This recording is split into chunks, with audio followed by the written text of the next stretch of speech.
네, 오늘 우리가 함께 읽을 하나님 말씀은 요한일서 2장 12절에서 14절까지의 말씀입니다. 요한일서 2장 12절에서 14절까지 말씀. 우리 짧은 구절이기 때문에 우리 같이 한 목소리로 읽겠습니다. 우리 같이 읽겠습니다. 시작. 자녀들아, 내가 너에게 쓰는 것은 너희 죄가 그의 이름으로 말미암아 사함을 받았으며, 아비들아, 내가 너희에게 쓰는 것은 너희가 태초부터 계신 일을 알았으며, 청년들아, 내가 너희에게 쓰는 것은 너희가 악한 자를 이기었음이라. 아비들아, 내가 너희에게 쓴 것은 너희가 아버지를 알았으며, 아비들아, 내가 너희에게 쓴 것은 너희가 태초부터 계신 일을 알았으며, 청년들아, 내가 너희에게 쓴 것은 너희가 강성하고 하나님의 말씀이 너희 안에 거하시며 너희가 흉악한 자를 이기었음이라. 아멘. 우리 오직 말씀을 나누도록 하겠습니다.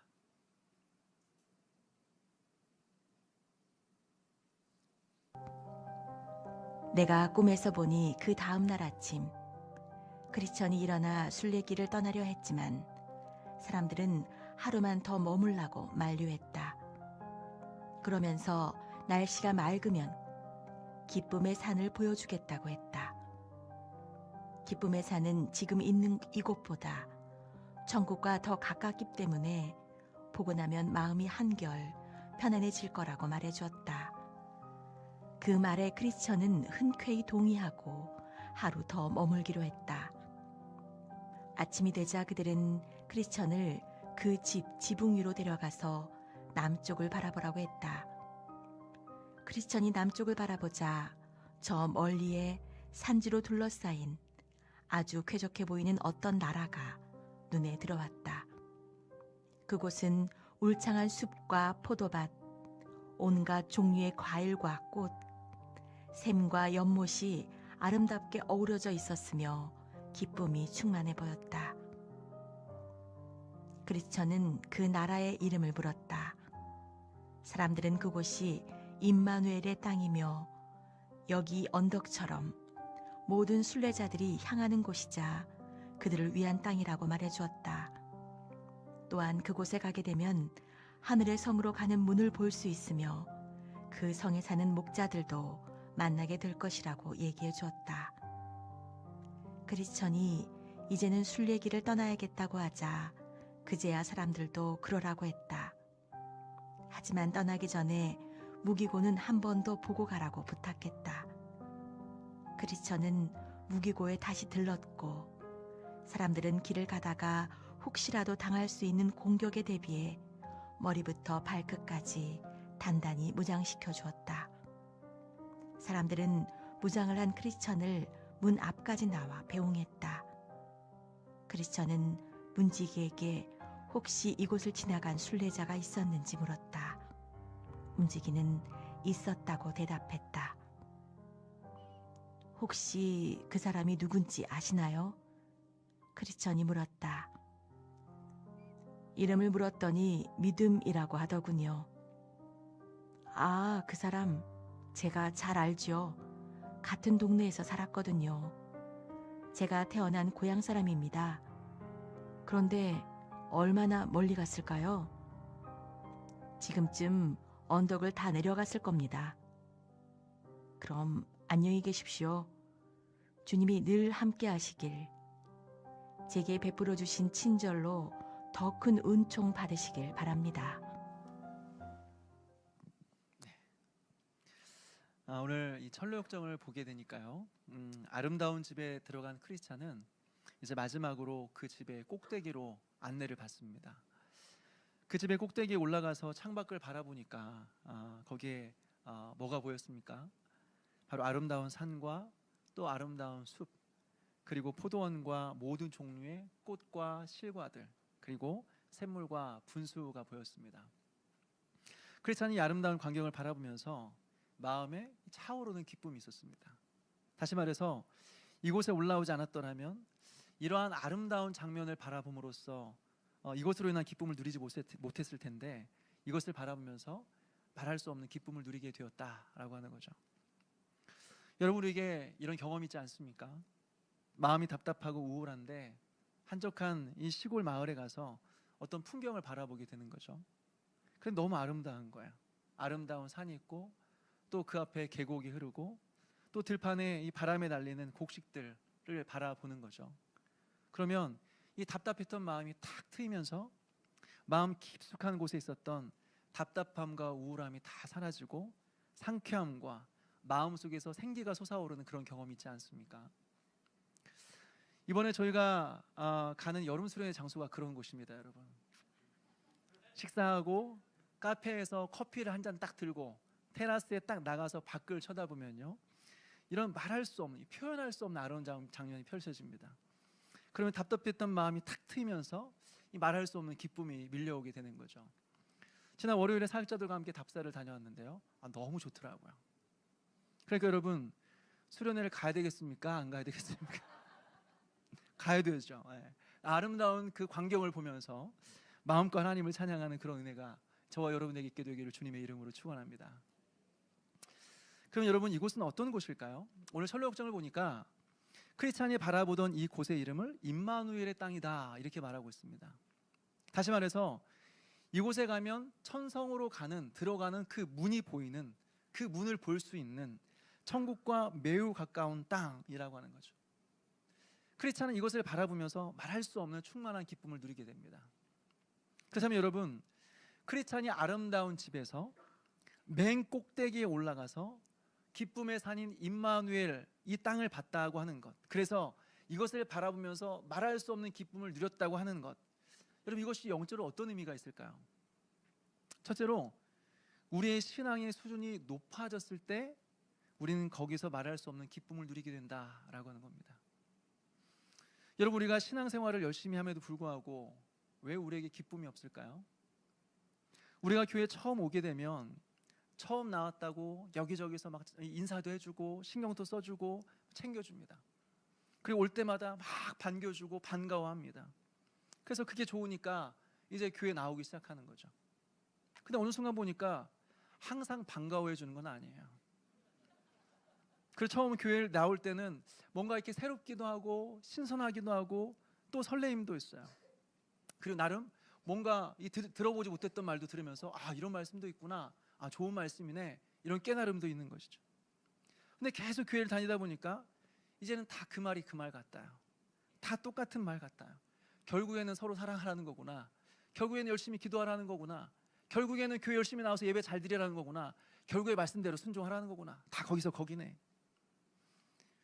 무엇보다 힘든 일이 있어서 하나님께 기도를 했는데, 아무리 기도를 해도 다른 사람은 기도의 응답을 받았다는 말은 많이 듣는데 나는 기도의 응답을 받은 적도 없고 하나님은 나에게 관심이 없는 것처럼 보이는 거죠. 그러니까 신앙생활에 재미가 없어요. 왜 그럴까요? 왜 어느 순간부터 우리의 마음의 기쁨이 사라지고 신앙의 흥미를 느끼지 못하게 되는 것일까요? 사랑하는 여러분, 사실 하나님께서 주시는 기쁨, 하나님께 주시는 진짜 기쁨은요, 신앙의 높은 수준에서만 경험할 수 있는 것들입니다. 적당히 신앙생활하는 사람들은요, 하나님이 주시는 진짜 기쁨을 알 수가 없습니다.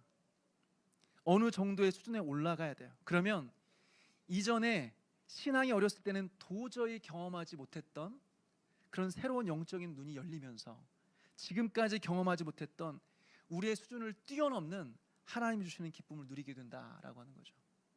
다시 말해서 우리가 신앙생활을 아무리 열심히 해도 우리에게 기쁨이 없는 것은요, 신앙의 성장이 없어서 그렇습니다. 10년, 20년이 지나도 늘 언제나 그 자리, 늘 제자리 걸음만 하니까 신앙의 기쁨도 없고 흥미도 없어지는 거예요. 여러분, 그렇다면 우리가 어떻게 이 신앙의 성장을 경험할 수 있을까요? 여러분, 신앙의 성장은 너무 안타까운 말이지만, 너무 슬픈 말이지만, 기쁜 소식은 아니지만, 신앙의 성장은요, 고난이 없이는 성장이 없습니다. 신앙의 성장에는 반드시 고난이 필요합니다. 여러분, 반드시입니다. 이럴 수도 있고 저럴 수도 있다가 아니라 반드시 고난이 필요합니다. 우리가 성장하려면 반드시 뼈아픈 수고와 시험들과 오랜 고통을 지나야 됩니다. 그리고 그 가운데 수많은 영적인 체험들이 필요합니다. 예수님은 분명히 말씀하십니다. 누구든지 나를 따라오려거든 자기를 부인하고 자기 십자가를 지고 나를 따를 것이라 말씀하셨습니다.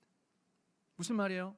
예수님을 따라서 영원한 생명을 얻고 천국으로 가려면 예수님께서 지나가신 그 길을 따라가야 된다는 거예요. 다시 말해서 예수님께서 지나가신 수치와 모욕과 땀방울이 핏방울이 될 정도로 절박하게 기도했던 겟세마네 동산을 지나고 죽음의 자리까지 자기 십자가를 지고 걸어갔던 골고다 언덕을 지나가야 된다는 거예요.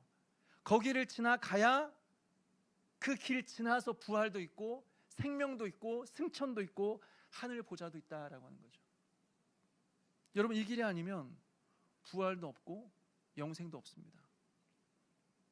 그런데 우리에게 이런 게 없는 거죠. 늘 우리는 쉬운 길만 찾습니다. 조금만 힘들고 조금만 어려우면 온갖 핑계를 다 대면서 안 해요. 그러니까 성장이 없어요. 하다못해 다이어트를 하려고만 해도 여러분, 자기의 본성을 거슬러야 됩니다. 먹고 싶은 거 안 먹고요. 그리고 몸 움직이기 싫은데 움직여야 됩니다. 많은 것들을 견디고 참아야 다이어트가 되는 거예요.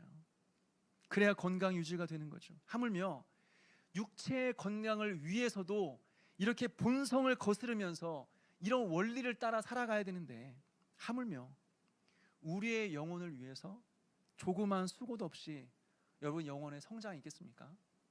그런 일은 없다라고 하는 거죠. 우리는 우리의 영혼을 위해서요 고난을 통과해야 됩니다. 반드시입니다. 반드시입니다. 말할 수 없는 뼈아픈 수고와 시험들과 시련의 광야를 지나야 됩니다. 그래야 성장이 있고, 그래야 신앙의 성장 이후에 누리는 기쁨이 있는 겁니다. 그렇다고 오늘부터 하나님께 고난을 달라고 기도하기는 참 어렵겠죠. 그렇죠? 그런 기도는 참 응답이 빠릅니다. 그렇게 고난을 달라고 우리는 담대하게 기도할 수 없다고 할지라도 쉬운 길만 찾아다니는 우리의 습관을 벗어버리고 어떻게 해서든지 하나님께서 원하시는 삶을 살겠다 결단하고 그 말씀 앞에 순종하는 삶을 살아가는 저와 여러분 되시기를 주님의 이름으로 축원합니다. 둘째로, 그 기쁨의 본질은 천국과 관련이 있습니다. 하나님이 주시는 기쁨은 천국과 관련이 있습니다. 크리스찬이 기쁨의 산을 보면서 바라만 보아도 기쁨이 넘쳤던 것은요, 물론 그곳에 아름다운 산이 있었고 아름다운 골짜기, 숲, 포도원, 수많은 온갖 종류의 꽃과 열매들과 샘들과 분수들이 있었긴 했지만, 무엇보다 크리스찬에게 이것이 기쁨이 되었던 것은 그곳이 천국과 가까이 있었던 곳이기 때문에 그래요. 그곳에 가면 천국에 들어가는 문을 볼 수 있을 정도로 천국과 가까이 있는 곳이었기 때문이었다라고 하는 거죠. 사랑 여러분, 우리의 진짜 기쁨은 여기 있습니다. 우리가 누리는 기쁨은요, 천국과 가까이 있을 때, 천국과 맞닿아 있을 때 누리는 겁니다. 다시 말해서 천국은 예수님이 계시는 곳이니까 예수님과 가까이 있을 때, 우리의 영혼이 예수님과 가까이 맞닿아 있을 때 신령한 기쁨을 누릴 수 있다라고 하는 것이죠. 여러분, 스데반 한번 생각해 보십시오. 사도행전 7장에 보게 되면 스데반이 돌에 맞아 죽어가는 장면이 보여져요. 복음을 전했다는 이유만으로 돌에 맞아 죽는 겁니다. 여러분, 얼마나 고통스럽겠어요. 그냥 죽는 것도 힘든데 사람들이 돌을 던지고 그 돌에 맞아서 죽어가는 겁니다. 근데 스데반은 어떻습니까? 조금도 두려움도 없고 당황함도 없고 그저 평안하게 죽음을 맞이해요. 성경 스데반이 죽는 장면에 대해서 이렇게 소개합니다. 우리 사도행전 7장 55절과 56절 말씀을 같이 한번 읽어보겠습니다. 사도행전 7장 55절 56절 같이 읽겠습니다. 시작. 스데반이 성령 충만하여 하늘을 우러러 주목하여 하나님의 영광과 및 예수께서 하나님 우편에 서신 것을 보고 말하되 보라, 하늘이 열리고 인자가 하나님 우편에 서신 것을 보노라 한대. 여러분, 스데반이 보았던 것은 무엇입니까? 천국을 봤습니다. 그리고 천국에서 그 스데반을 맞이하기 위해서 앉아 계신 것이 아니라 그 자리에 서 계신 예수님을 보았습니다. 그리고 스데반을 맞이하기 위해서 두 팔을 벌려 스데반을 기다리고 있는 예수님의 모습을 본 거죠. 그러니까 스데반은 죽음 앞에서도 두려워하지도 않고 당황하지도 않고 신령한 기쁨 속에서 두려움 없이 예수님의 품에 안길 수 있었다라고 하는 겁니다. 여러분, 이것이 진짜 기쁨의 비결입니다. 천국을 바라보는 거예요. 천국을 묵상하는 것입니다. 그리고 천국의 주인이신 예수님과 가까이 하는 것입니다. 여러분, 이것이 진짜 기쁨이에요. 사랑하는 여러분, 오늘날 왜 우리에게 기쁨이 없는 줄 아십니까? 이 세상을 너무 사랑하니까 예수님이 안 보여요. 그리고 천국이 안 보여요.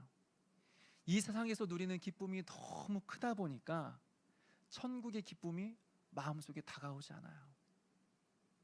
여러분, 햇빛을 정면으로 바라보면 한동안 잠깐 동안 주변이 보이지 않습니다. 햇빛에 눈이 벌어서 주변이 보이지가 않아요. 이처럼 우리가 세상에 눈이 멀어 있으면요, 천국이 안 보입니다.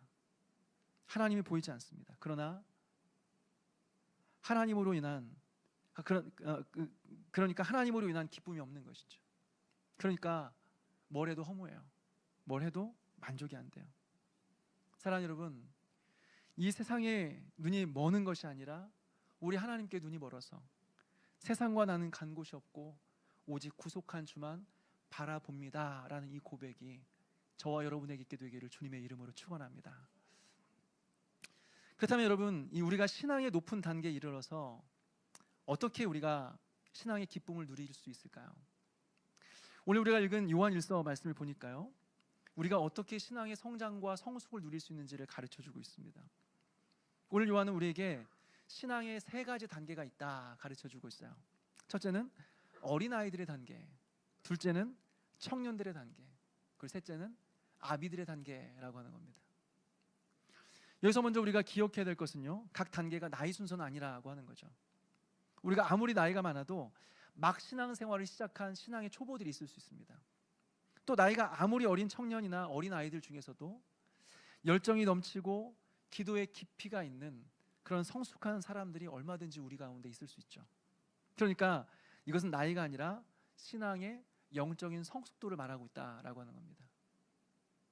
또 한 가지 우리가 기억해야 될 것은, 오늘 우리가 읽은 성경을 보니까 순서가 우리가 생각할 때는 자녀들, 청년들, 아비들, 이게 우리가 생각할 때는 맞아요. 근데 성경을 보니까 자녀들, 아비들, 청년들 이렇게 되고 있어요. 12절에 보니까 자녀들아 라고 시작하고 있고, 또 13절에 보니까 다음에는 아비들아 라고 말하고 있어요. 그리고 그 다음에 청년들아 말하고 있어요. 어떤 의도로 이렇게 기록하고 있을까요? 왜 순서가 자녀들, 그리고 청년들, 아비들이 아니라 자녀들, 아비들, 그리고 왜 그 다음에 청년들일까요? 먼저 자녀들은 신앙의 시작 단계를 설명해 주는 겁니다. 이렇게 시작이 된다는 겁니다. 그럼 이어서 나오는 아비들은 이것을 통해서 보여주고 있는 것은 신앙의 최종적인 단계를 먼저 보여주고 싶은 겁니다. 우리가 궁극적으로 이뤄야 될 신앙의 최고의 단계가 무엇인지를 바로 보여주고 싶은 것이죠. 그리고 마지막으로 청년들은 그 신앙의 초보에서 신앙의 아비들에 이르기까지, 신앙의 초보 단계에서 완성에 이르기까지의 과정, 즉 아비의 단계에 이르기 위해서 반드시 통과해야 될 단계가 있는데, 그 단계가 바로 청년의 단계다, 이것을 말해주고 싶은 거예요. 그러니까 강조점은 우리의 신앙의 단계가 있다, 우리의 신앙의 단계는 이렇다, 이걸 보여주고 싶은 것이 아니라 높은 신앙의 단계에 이르기 위해서 청년의 단계를 통과해야 된다. 여러분, 이것을 강조하고 싶은 거예요. 그래서 마지막에 청년의 단계를 말하고 있는 거죠. 먼저는 자녀들에 대한 내용입니다. 자녀들의 단계를 설명해 주고 있어요. 요한일서 2장 우리 12절 말씀을 같이 읽겠습니다. 시작. 자녀들아, 내가 너희에게 쓰는 것은 너희 죄가 그의 이름으로 말미암아 사함을 받았으며. 여러분, 여기서 우리가 주목해야 될 것은 12절에 보니까 자녀들아 이렇게 말하고 있습니다. 그리고 14절에 보니까 아이들아 이렇게 말하고 있습니다. 무슨 차이가 있을까요? 사실 우리가 볼 때는 아이들이든지 자녀들이든지 다 비슷해 보입니다. 근데 실제 원문을 보게 되면 자녀들아 할 때 이 자녀들은 헬라어로 테크니아라고 해서 생명적인 관계를 의미하는 겁니다. 다시 말해서 부모와 자녀와의 관계를 말하는 거죠. 그렇다면 여기서 14절에 나오는 아이들아, 이것은 무엇일까요?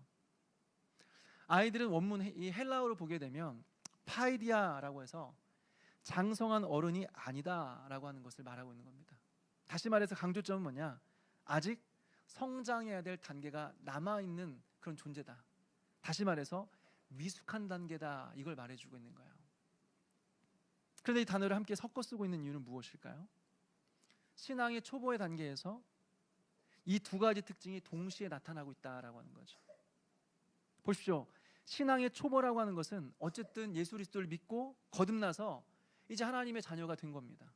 그래서 우리 안에 새로운 영적인 생명을 소유하게 된 거야. 무엇보다 우리 안에 죄가 사라지게 되어서 우리가 거룩하게 된 겁니다. 그래서 12절에 뭐라고 말하고 있냐면 너희 죄가 그의 이름으로 말미암아 사함을 받았으며 라고 말하는 거죠. 그런데 거기서 끝난 것이 아닙니다. 그들은 아직 미숙해요. 완성된 모습이 아니에요. 아직도 성장해야 될 부분이 많이 남아있는 거죠. 12절에 보니까 너희 죄가 그의 이름으로 말미암아 사함을 받았으며 라고 말하고 있어요. 그런데 여러분, 그 다음이 없습니다. 거기서 끝이에요. 죄 사함 이후에 이 청년의 단계, 아비의 단계까지 이르러야 되는데 죄 사함을 받았어요. 그리고 거기서 끝이에요. 더 이상 신앙의 진전이 없어요. 다시 말해서 예수를 믿고 구원받았다는 확신이 있습니다. 내가 죽으면 천국 간다 확신이 있습니다. 근데 여러분, 그게 다예요.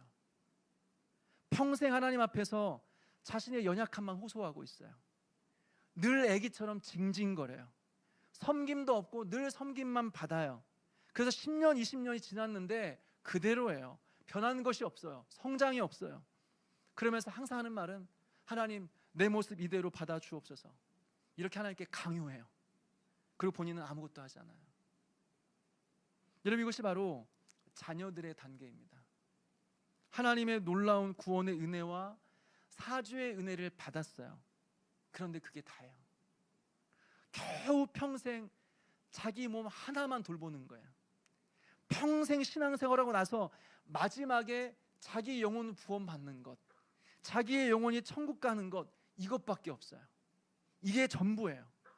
이게 자녀들의 단계예요. 그렇다면 그 다음 단계인 아비들의 단계는 어떤 단계일까요? 앞서 말씀드린 것처럼 아비들의 단계는요, 우리가 이르러야 될, 우리가 도달해야 될 가장 높은 신앙의 수준, 우리가 이르러야 될 가장 신앙의 마지막 단계를 의미하고 있습니다. 그런데 그 단계를 뭐라고 말하고 있습니까? 13절에 보니까 아비들아, 내가 너희에게 쓰는 것은 너희가 태초부터 계신 일을 알았으며 라고 말하고 있습니다. 14절도 사실 내용이 똑같습니다. 아비들아, 내가 너희에게 쓴 것은 너희가 태초부터 계신 일을 알았으며 말하고 있어요. 여러분, 한 번 말해도 되는데 왜 똑같은 말을 두 번 할까요? 앞서 아이들과 청년들은 두 번씩 말해도 내용이 조금 달라요. 근데 아비들은 똑같아요. 왜 똑같은 말을 굳이 반복하고 있는 것일까요? 이것은 의도가 있는 거죠. 왜요? 결국 모든 사람들이 각각 다르게 신앙의 출발점에서 출발하지만 결국에 도착하는 곳은 같다라고 하는 거예요. 이거 말해주고 싶은 거예요. 그렇다면 그 마지막 도달하는 지점이 어디예요? 태초부터 계신 일을 알았으며, 태초부터 계신 일을 아는 것입니다. 그렇다면 여기서 태초부터 계신 일은 누구를 말하는 것일까요? 우리 요한복음 1장 1절 말씀을 같이 한번 읽어볼까요? 요한복음 1장 1절 시작. 태초에 말씀이 계시니라. 이 말씀이 하나님과 함께 계셨으니 이 말씀은 곧 하나님이시니라. 그리고 1장 14절 말씀입니다. 요한복음 1장 14절 말씀 같이 읽겠습니다. 시작. 말씀이 육신이 되어 우리 가운데 거하심에 우리가 그의 영광을 보니 아버지의 독생자의 영광이요 은혜와 진리가 충만하더라. 아멘. 그러니까 이 요한이 말하고 있는 태초부터 계신 이 누구를 말하는 것일까요? 이 태초부터 계신 이는 정확하게 예수 그리스도를 말하고 있는 것입니다. 다시 말해서 예수 그리스도를 아는 거예요. 그리고 예수 그리스도를 누리는 거예요. 그리고 그 예수님과 사귀는 거예요. 그리고 그 예수님 안에 거하는 거예요. 여러분, 여기서 핵심은 코이노니아입니다. 코이노니아. 예수 그리스도와의 사귐이에요. 예수 그리스도와의 연합이에요. 여러분, 이것이 바로 신앙의 마지막 단계예요. 아비의 단계예요. 우리가 최종적으로 이르러야 될 단계예요. 그러니까 여러분, 신앙의 핵심은 뭘 하는 게 아니에요. 신앙의 핵심은 뭘 하는 게 아니에요. 열심히 해서 어떤 결과물을 만들어내는 게 아니에요. 뭘 해서 사람들을 깜짝 놀래키는 게 아니에요. 신앙의 핵심, 신앙의 본질은 예수 그리스도와 사귀는 거예요. 예수 그리스도 안에 거하는 거예요. 그분과 교제하는 거예요. 이것이 우리가 이뤄야 될 신앙의 마지막 단계, 최종적인 단계예요. 이것이 아비들의 단계예요. 그렇다면 우리가 어떻게 이 단계에 이를 수 있을까요? 바로 청년들의 단계를 통과하면서, 청년들의 단계를 통과하면서 아비들의 단계에 이르는 거죠. 청년들의 관계를 통과해야 아비들의 단계에 이르게 되는 것입니다. 그래서 진짜 거기서 신령한 기쁨을 누리게 되는 거죠. 그러면 이제 청년들의 단계는 어떤 단계일까요? 우리 13절과 14절 말씀, 요한일서 2장 13절 14절 말씀을 같이 읽겠습니다. 시작. 아비들아, 내가 너희에게 쓰는 것은 너희가 태초부터 계신 일을 알았으며, 청년들아, 내가 너희에게 쓰는 것은 너희가 악한 자를 이기었음이라. 아이들아, 내가 너희에게 쓴 것은 너희가 아버지를 알았으며, 아비들아, 내가 너희에게 쓴 것은 너희가 태초부터 계신 일을 알았으며, 청년들아, 내가 너희에게 쓴 것은 너희가 강하고 하나님의 말씀이 너희 안에 거하시며 너희가 흉악한 자를 이기었음이라. 아멘. 여기서 청년들에 대한 권면은 두 가지입니다. 13절에 보니까 너희가 악한 자를 이기었음이라. 그리고 14절에는 너희가 강하고 하나님의 말씀이 너희 안에 거하시며 너희가 흉악한 자를 이기었음이라 라고 하는 거죠. 여러분, 이 신앙은 어떤 신앙을 말하는 것일까요? 그들이 어린 아이들의 단계, 즉 죄사함을 받고 하나님을 아버지로 부르게 된 신앙에서 출발했습니다. 그런데 거기서 머무르지 않아요. 그래서 내가 구원받았구나, 내가 하나님의 자녀구나, 그리고 끝. 그러지 않습니다. 죄사함을 받았다고 방탕한 삶을 살아가지도 않고, 아버지를 알았다고 해서 그 아버지 하나님 때문에 자기들이 받을 복만 생각하며 살아가지 않습니다. 그들은 지금 세상과 맞서 싸우는 중이에요. 그래서 흉악한 자들을 이겼어요. 여러분, 여기서 이겼다라고 하는 말은 완료형이 아닙니다. 지금도 싸우고 있고 계속해서 싸우고 있는 중이에요. 지금도 이겼지만 계속해서 이기고 있는 중이에요. 여러분, 이것이 바로 청년의 단계예요. 세상과 맞서 싸우는 것입니다. 이것을 통과해야 우리 아비들의 단계에 이를 수 있다라고 하는 거죠. 이것이 바로 앞서 말씀드렸던, 우리가 성장하려면 반드시 뼈아픈 수고와 시험들, 그리고 오랜 고통을 지나야 된다. 그리고 그 가운데 수많은 이러한 영적인 체험들이 필요하다. 여러분, 이렇게 말한 이유입니다. 수많은 고난을 통과하되 하나님의 말씀을 가지고 하나님의 말씀으로 통과하면서 그것을 이기는 경험을 하는 거죠. 예수 안에서 날마다 승리하는 경험을 하는 것이죠. 그러려면 평안하게 쉬운 길을 걸어가면서 이런 경험을 할 수 없는 거예요. 그냥 상황에 따라서 이럴 수도 있고 저럴 수도 있지 하면서 걸어가는 길에는, 그런 과정에는 아비의 단계에 이를 수 없는 거예요. 늘 싸워야 돼요. 죄와 피 흘릴까지 싸워야 돼요. 말씀에 순종하지 못하게 만드는 우리의 본성을 거슬러 싸워야 되는 거예요. 이것을 통과해야 아비들의 단계에 이르게 되는 거예요. 이것이 지나야 기쁨은 있는 것입니다. 사랑하는 여러분, 오늘 우리는 어느 단계에 이르고 있습니까? 겨우 죄사함의 확신을 얻었고 그 외에 아무것도 없는 그런 아이들의 단계입니까? 아니면 예수 안에서 예수 그리스도를 아는 지식 속에서 예수와의 사귐, 예수와의 교제, 예수 안에서 그 예수 그리스도를 누리며 살아가는 아비의 단계입니까? 아니면 예수님께서 주신 승리를 가지고 죄와 씨름하며 싸우고 있는 청년의 단계입니까? 말씀드리고 싶은 것은 진리를 붙들고 죄와 피 흘리기까지 싸우며 분투하며 살아가는 것 없이 높은 신앙의 단계에 이를 수 없다라고 하는 거죠. 청년의 단계에 통과하지 않으면 아비의 단계에 이를 수 없다는 거예요. 쉽게 가는 길에 성장 없다는 거예요.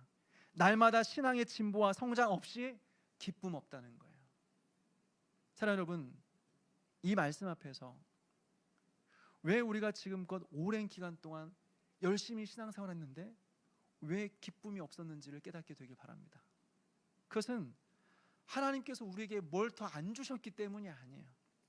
하나님께서 우리에게 더 많은 은혜를 주시지 않았기 때문이 아니에요. 하나님께서 우리에게 더 큰 믿음을 안 주셨기 때문이 아니에요. 이유는 하나예요. 우리가 게을렀던 거예요. 쉬운 길을 가려고 했던 거예요. 그래서 성장이 없었던 거예요. 여러분, 우리는 성장해야 됩니다. 날마다 성장해야 됩니다. 성장하지 않는 것을 굉장히 이상하게 생각해야 됩니다. 여러분, 아이를 낳았는데 아이가 시간이 지났는데 말을 못해요.